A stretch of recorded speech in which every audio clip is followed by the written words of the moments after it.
Salam. Doyan doymayan buxarın dərs izahını verəcəm. Deməli, birincisi başlayaq buxardan. Görək buxar nəyə deyilir? Mayedən qaza çevrilmə prosesi buxar əmələ gəlmə deməkdir. Buxar əmələ gəlmə iki cür olur: buxarlanma və qaynama. Buxarlanma mayenin səthində baş verən səthi prosesdir. Səthi istənilən temperaturda baş verir.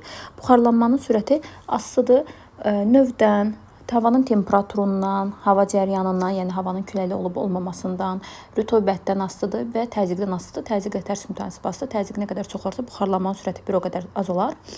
Buxarlanmanın sürəti vahid zamanda buxarı tərk edən molekulların sayı ilə xarakterizə olunur. Buxarlamadan danışdıqda, məsələn, təsəvvür edin, spirt və su, bir də yağ. Spirt təbii ki, bilirik, ağzına açıq qoyub geçsək, gəlib görəcək ki, artıq tamamilə buxarlanıb, çünki növdən də asılıdır. Eyni temperaturdan danışırıq. Ondan sonra su tamamilə buxarlanır. Daha sonra isə yağ demək olar ki, günlərlə həmin səthdə qalır və yağın buxarlanması gec baş verir. Bu o deməkdir ki, deməli, buxarlanma növdən də asılıdır. Xüsusi buxarlanma istəyirik. Xüsusi buxarlanma istəyirik nəyə deyilir? Qaynama temperaturunda götürülmüş 1 kiloqram mayını tam buxara çevrilmək üçün lazım olan istilik miqdarına deyilir. El hərfi ilə işarə olunur. Düsturu kübül M-dir və növdən bir də temperaturdan asılı. Temperaturdan isə tərs mütənasib asılı. Temperatur artdıqca azalacaq. Daha sonra buradan Q bərabər elmdir.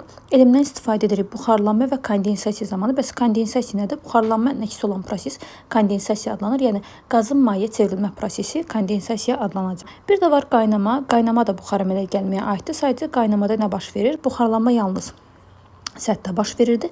Qaynama isə bütün həcm boyunca baş verir və qaynama zamanı nə baş verir?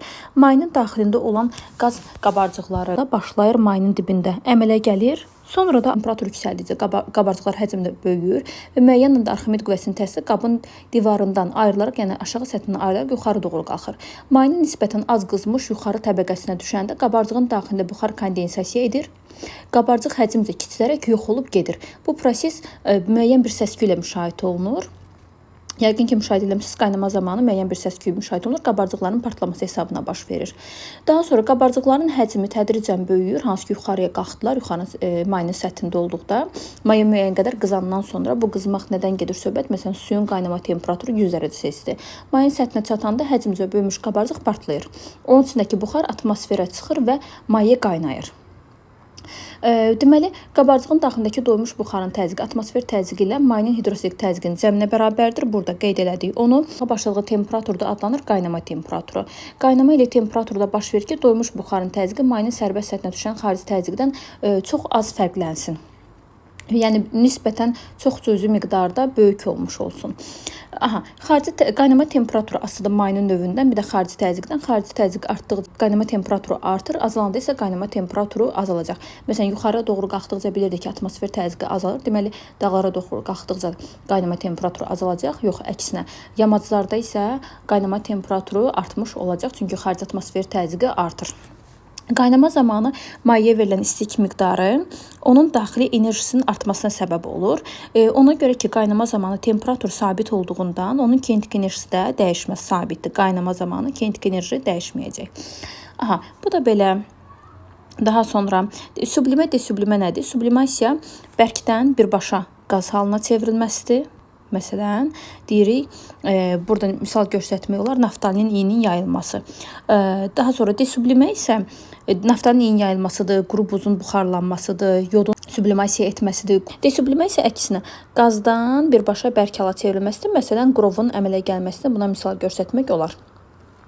Enerjinin ayrılması və udulması ayrılmaya aiddir. Deməli, nələr? Cismin, maddənin, deməli, bərk, maye, qaz bu istiqamətdə gedirsə, bu udulmadır. Enerjini udaraq bərkdən mayaya, mayadan qaza keçir və ya qızma. Qızmanı da bura qeyd edək, qızma. Əksinə proses, yəni qaz, maye bərk istiqamətinə gedirsə, bu ayrılma prosesidir. Ayrılma və soyuma. Ayrılmaya bir də aiddir yanma. Yanma da ki, ayrılma prosesi ilə, enerjinin ayrılması ilə müşahidə olunan proseslərdən biridir.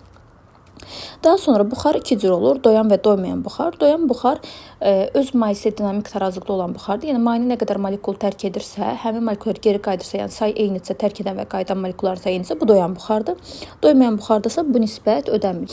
Doyan buxar ideal qaz qanunlarına tabe deyil. ideal qaz qanunlarına tabe deyil. Doymayan buxar isə ideal qaz qanunlarına tabedir. İki cür proses öyrənirsiniz burada: izotermik və izoxor proseslər. İzotermik prosesdə doyan buxarın təzyiqi, sıxlığı, konsentrasiyası həcmdən asılı deyil. Doyan buxarın konsentrasiyası, təzyiqi və sıxlığı P0, ρ0, N0-dən işarə olunur. Doymayan buxarın təzyiqi, sıxlığı, konsentrasiyası isə deməli P, N, ρ həcmlə tərs mütənasib asılıdır. Daha sonra izoxor prosesə baxaq. İzoxor prosesdə deməli doyan buxarın yenə təzyiqi, sıxlığı, konsentrasiyası, temperaturla parabolik asılı olmuş olacaq. Amma doymayan buxarda isə təzyiq temperaturla düz mütənasib, sıxlıqla həcm isə temperaturdan asılı olmayacaq. İdeal qaz qanunları tabedir. İzoxor prosesdə ρ-in sabit qalırdı. Doyan buxarın kütləsi temperatur və həcmlə düz mütənasib asılıdır, amma doymayan buxarın kütləsi heç bir prosesdə dəyişmirdi. Nümunə üçün belə bir şey baxaq. Tutaq ki, porşen sabit qalır, yəni porşen hərəkət etmir. İzoxor prosesdə V bərabər konstantdır və burada bir maye var. Bu maye başlayır qızdırılmağa. Maye qızdırıldıqca bilir ki, maye neyəcək? Buxarlanacaq. Deməli, burada maye buxara çevrildi. Doyan buxarın kütləsi artdı. Amma mayenin kütləsi azaldı. Deməli, biz tapırıq doyan buxarın kütləsinə. Əgər desəz ki, doyan buxarın kütləsi artdı, mayeni onun tamamilə əksinə götürməlisiniz. Yox, əgər soyuduruqsa, başlayacaq bu buxar kondensasiya edərək mayeyə çevrilməyə. Mayenin kütləsi artar, buxarın kütləsi isə azalar. Bir də bu qrafiklərin birləşdirilməsi var. Doyanın doymayana, doymayanın doyana çevrilmə prosesləri var.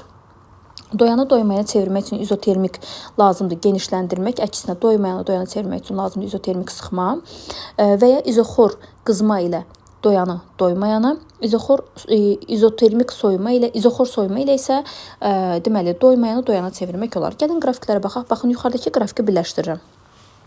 Birinci halda həm təzyiq, həm sıxlıq, həm də konsentrasiya həcmdən doyan buxarda asılı deyil, doymayan buxarda isə tərs mütənasib asılıdır. Burada sizə bir mayeni də verə bilər. Bu isə maye uyğundur. Doyan buxar, doymayan buxar. Sizdən soruşa bilər ki, burada təzyiq, sıxlıq və konsentrasiya necə dəyişir? Təbii ki, baxırsınız, həcmdən asılığını çəkmişik. Buradan üzü yuxarıya doğru getdikcə hər biri neyinir? Artır. Doyan buxarın və ya doymayan buxarın kütlələrini soruşa bilər. Yəni bu hissələrdə kütlə necə dəyişir? Doymayan hissədə gəlin bura A, B, C yazaq. A-dan B-yə buxarın kütləsi dəyişmir. B-də artıq kondensasiya prosesi başlayır. Kondensasiya nə deməkdir? Artıq soyuma prosesi baş verir. Yəni buxar mayəyə çevrilir. Maye damcıları əmələ gəlir. Buxar kondensasiya edir. B-dən C-yə doğru getdikcə deməli nə baş verdi? Buxar kondensasiya edirsə buxarın kütləsi azalır, mayenin kütləsi artır. BC hissəsində buxarın kütləsi azalmış olacaq. İndi isə ikinci qrafiki birləşdirək. İkinci qrafiki birləşdirəndə fikir verin, artıq qrafiklərdə fərqlilik var. Birinci hissədə bəli, üçü də temperaturla parabolik asılıdır. Amma təzyiq ikinci hissədə, yəni doymayan hissədə düz xəttdə asılıdır. Əgər sizə bu qrafiki verib sizdən sıxlıq və konsentrasiyanı istəyirsə, birinci hissəni olduğu kimi saxlayırsınız, amma ikinci bu düz xəttdə asılığı edirsiniz sabit. Çünki fikir verin, təzyiq doymayandır, temperaturla xəttdə, amma sıxlıq və konsentrasiya temperaturdan asılı deyil. Yəni sizə təzyiqi verib sıxlıq və konsentrasiyanı müqayisə etməyizi istəsə, baxın A, B-yə C qoyaq. A-dan B-yə gördüyümüz kimi hər birində eyni qaldı. Dəyişən hissə BC hissəsi idi. A-dan B getdikcə təzyiq, sıxlıq və konsentrasiya artır, amma BC-yə keçəndə təzyiq bəli artır, amma sıxlıqla konsentrasiya bu hissədə sabit elədiyimizdən onlar dəyişmirlər. Kütlə yenə də olduğu kimi AB hissəsində artır, amma BC hissəsində isə o dəyişməyəcək, çünki doymayan bu hissədə dəyişmirdi. Daha sonra baxın, burada qrafik fərq yoxdur. Bayaq sabit də ola bilər, burada xətti də ola bilər. Doymayanın doyana keçdiyi temperatur, baxın bu hissədə keçib, şeh temperaturu adlanır və ya şeh nöqtəsi adlanır. Bu temperaturda artıq buxar əmələ, deməli, bu temperaturda artıq duman əmələ gəlir, şeh düşür. Bu oldu şeh temperaturu. Şeh temperaturu ölçülür metal hiqrometrlə, indi ondan danışacağım. İki cür rütubətimiz var. Rütubətlərimiz mütləq rütubət və nisbi rütubətdir. Mütləq rütubətimiz vahid həcmə düşən su buxarının kütləsidir. Rho hərfi ilə işarə olunur. M böl V-yə bərabərdir. 1 kub metr havada, yəni çox az miqdarda su miqdarı olduğuna görə vahidini kiloqram böl metr kubu yox, qram bölünsü metrin kubu ilə ifadə edir, amma yenə də fərqi yoxdur. Boldur mütləq rütubət doymayan buxarın sıxlığına mütləq rütubət deyilir. Doymayan buxarın təzyiqinə isə parsial təzyiq deyilir. Ümumiyyətlə parsial təzyiq yalnız bir hər hansısa qazın təzyiqidir. Doymayan buxarın təzyiqinə də deyirik parsial təzyiq. Yəni başqa heç bir qazlar olmadıqda yalnız sırf doymayan buxarın təzyiqi parsial təzyiq adlanacaq. Daha sonra var nisbi rütubət. Nisbi rütubət isə doymayan buxarın təzyiqinin doyan buxardan nə qədər fərqləndirdiyini bildirən bir fiziki kəmiyyətdir. Burada da nəyə baxırsınız? Düsturlarımız nisbi rütubət işarə olunur F hərfi ilə, vahidi yoxdur, adsız kəmiyyətdə faizlərlə ifadə olunur. Düsturu P böl P0, Rho böl Rho0, V0 böl V'dir. Burada P parsial təzyiq, P0 doyan buxarın təzyiqi, Rho mütləq rütubət, Rho0 doyan buxarın sıxlığı, V0 yenə doyan buxarın həcmidir və ya hansı ki kondensasiya başlayacaq həcmdir V0, V isə otağın, qabın həcminə bərabərdir. Aha, indi burada nəyə fikir verək? Baxın, fikir verin, nisbi rütubət həm parsial təzyiqlə, həm mütləq rütubətlə düz mütənasib asılıdır. Əgər təzyiqin yerinə NKT yazsaq, nisbi rütubət, baxın burada NKT yazsaq, nisbi rütubət elə konsentrasiya ilə düz mütənasib asılı olmuş olacaq.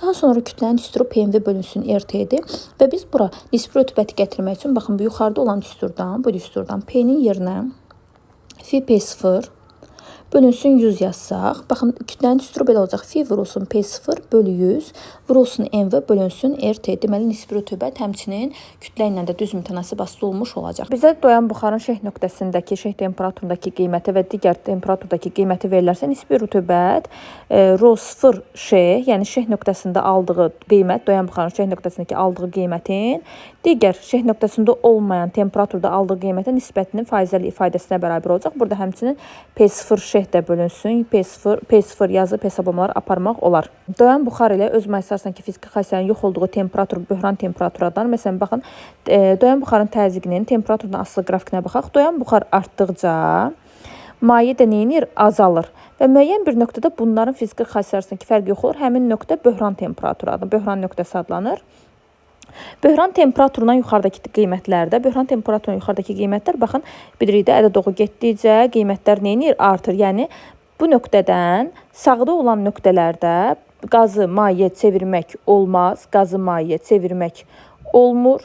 Amma kiçik temperaturlarda isə, böhrandan kiçik temperaturda, yəni sol tərəfdə isə qazı maye çevirmək olar.